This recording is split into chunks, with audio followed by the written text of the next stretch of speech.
Hi.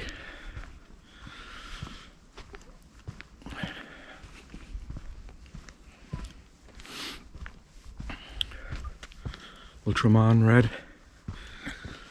I've seen kind of all the hype going on in the last week or so with the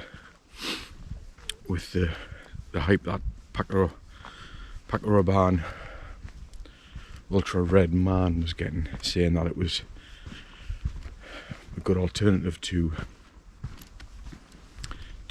Mugler, the Ultra Zest.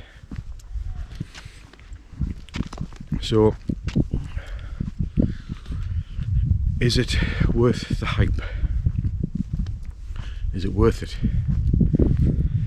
Considering now that you can't really get Ultra Zest for any kind of price which would be construed as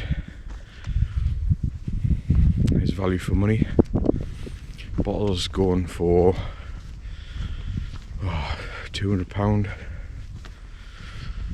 You know, half bottles going for £100. Obviously, with it being discontinued, I think the kind of hype train on that fragrance just kind of a little bit out of control, which is kind of fair enough. It makes you wonder whether these fragrance companies pick out a certain fragrance which is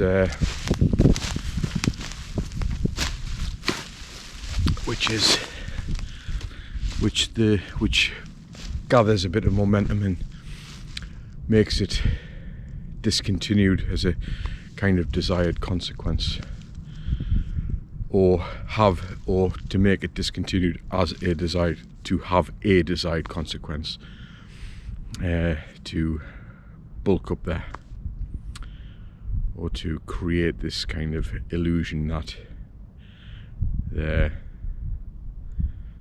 fragrance house has a certain mystique. Maybe it's just my way of thinking, maybe I'm wrong, maybe it's discontinued for whatever reasons that they may choose to do. So we'll get back to the actual fragrance of, Ultra Zest as a fragrance. This is all I've got left of my 5ml sample. So I've been kind of trying to hold on to it as long as possible, and this 5ml sample, you know, it wasn't really what I kind of wanted to pay for 5ml. But I wanted to try it because I am a fan of the Mugler, and I'm a fan of the Mugler house, and I'm a fan of most of the fragrances, I would say. Shot and energy, less so. If that had a bit more wallop behind it, then I would probably consider it to be a very good fragrance. I like the smell of it. It just doesn't last on my skin, so it's a bit disappointing. I still bought a bottle though, to kind of try and add to the collection. Crypto Mint is a bit, I don't know, a bit weird. I'm kind of love-hate relationship with Crypto Mint, so I'm sidetracking. What I'm trying to stress is that I like the Mugler house. I think it's good. I do think it's good, and I like what Thierry Wasler, I like what he does. I like the patchouli based backgrounds on his fragrances. I love Man, I love the Tonka malt and Havana. So Zest. So when I seen on the internet that this Paco Rabanne Ultra Red was getting hype, being a kind of a clone or a copy of Ultra Zest, I was just straight up, I've got to get it while I can. And apparently it's been discontinued for a while, and I can say with some honesty that it's really good. The hype is kind of deserved. If you want something which is along the lines, it's not an exact copy, by any stretch of the imagination. It's very close, it is very close, but it's not a copy. There is slight differences, in the differences I find are in the background of the actual fragrance, not in the tonality. in the background, in the base of it, that's where I find the differences. The actual overall smell are very, very similar, but it's the base which I find the different. I find the Ultra Zest to be richer and have a slight bit more tang to it, which is fine. But I'm so happy that I've got this now, because I've got a fragrance which imitates as close as possible to Ultra Zest. And that's great, because I do really like Ultra Zest, but I've been so sparing with me, and I've seen samples of it. I could have got a 30ml for like £60. I was like, I like it, but I don't like it that much.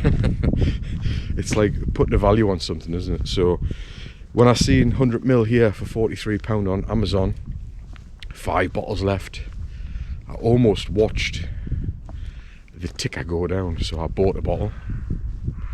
And then somebody on another YouTube channel was saying, where do I get this from? I'm in England, so I put on a link to it.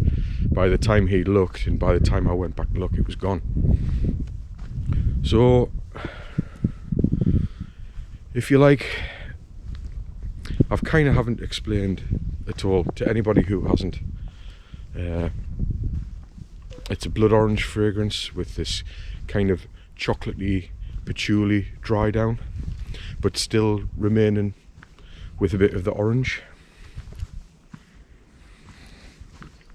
So that's basically what the fragrance is. It's a blood orange fragrance, very orangey, zesty. That's where the Ultra Zest comes from. And then it's as it dries down in your skin, it's kind of a chocolatey, patchouli, vanilla fragrance. It's really, really nice. I really like it. I haven't really kind of gravitated much towards these orange based fragrances. I got the Tia Hermes, you know, the EDT version. When I first tried that, I was like, oh, dirty orange. Didn't like it. I just didn't like it. It's just, and I have tried it lately, and I've got the bottle out, and I'll go back to it and see what it's like.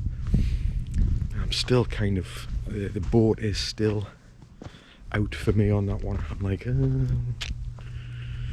but that's how fragrances go, isn't it? You know, that's how it goes. Which is fine. Not everybody has to agree on everything being brilliant or bad or sad or good or anything along those lines. So yeah, Ultra Red by Paco Rabanne, Ultrared Man by Paco Rabanne. If you can find it at the minute, get it before it goes out of stock, and look for it if you want something which has got that blood orange, chocolatey kind of patchouli dry down. It's nice, it lasts a long time, it smells really good. You could definitely wear it all year round. I do. Not that I've been wearing Zest, like, because I've got like, it's been like, I don't want to use it up, because once it's gone, it's gone. It's like an advert, isn't it, for like things. Once it's gone, it's gone. But now I've got Ultrared Man. Don't have to worry about it now. That scratches the itch. Okay, thanks for watching. Leave a like if you liked it, leave a dislike if you dislike it. And it's grey out here, and leave a comment down below. Tell us what you think of the orangey fragrances with the, you know, do you have it? Are you going to get it? Are you going to look for it? It's a great day. And hopefully things will brighten up in the future. Okay, thanks for watching. Bye.